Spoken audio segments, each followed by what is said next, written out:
Tout of Billal আছে না, tout of Billal, এদি শুয়ারের বাচ্চা টাউট অফ বিল্লাল আছে না, হ্যাঁ আপনাদের এই যে খুবই এই যে গাছের পাতা বিক্রি করে, লিচুর পাতা বিক্রি করে, অর অর অর মুখে মানে এত খারাপ ভাষা আসে যা বলার বাহিরে।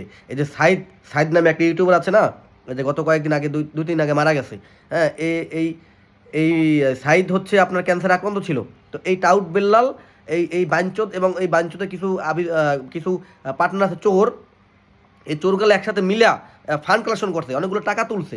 টাকা তোলার পরে এই টাকাগুলো কিন্তু সঠিক সময় সাইদের কাছে পৌঁছায় নাই, যার কারণে সাইদের চিকিৎসা কিন্তু বিলম্ব হয়েছে, অতঃপর ছেলেটা কিন্তু মারা গেছে।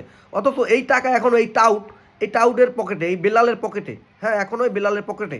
এখন আপনারা যদি কথা না বলেন এই টাউটের ব্যাপারে, আপনারা লাখ লাখ টাকা পাঠান বিদেশ থেকে, আপনারা বাপ মা থাকে হচ্ছে না খাইয়া, আর আপনারা এই টাউটের বেলালের টাউটের কাছে টাকা পাঠান, হ্যাঁ এটা দিয়ে বেলাল আইফোন কিনে। মানে মানুষ কত নিকৃষ্ট হইতে পারে চিন্তা করছেন, মানবতা বিক্রি করে মানুষ টাকা ইনকাম করে, এর টাকা এখনও এদের কাছে আছে নাকি?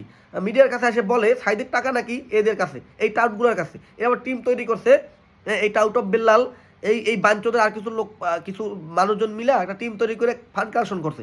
সেই ফান্ডের টাকা এখনও বলে তাদের কাছে আছে। একবার ভাবেন, যে মারা গেছে তার টাকা এখনও তাদের কাছে আছে, অথচ সে সঠিক সময় কিন্তু চিকিৎসা পায় নাই। এই সাইদ কিন্তু সঠিক সময় চিকিৎসা পাইলে হয়তো পৃথিবীতে আরও কয়েকদিন বেঁচে থাকতো, যদি আল্লাহ চাইতো। কিন্তু এই টাউটের কারণে কিন্তু এই বেল্লাল, এই সাইদ কিন্তু গত দুদিন আগে মারা গেছে, অথচ তাদের টাকা, এই ছেলেটার টাকা কিন্তু ওর কাছেও ওর কিছু টিম আছে যেগুলো নিয়ে চোর, এই চোরগুলো নিয়ে টিম বানাইছে, এই টিমের কাছে এখন ওই টাকাটা আছে। এখন কথা হলো এই টাউডের কি বিচার করবেন আপনারা? এই টাউটকে উচিত শিক্ষা দিতে হবে, হ্যাঁ না হলে এই টাউট এরকমভাবে প্রতারণা করে মানুষের সাথে সাথে লক্ষ লক্ষ কোটি কোটি টাকা কামায় মানুষের সাথে প্রতারণা করে, এই টাউটের বাচ্চা টাউট।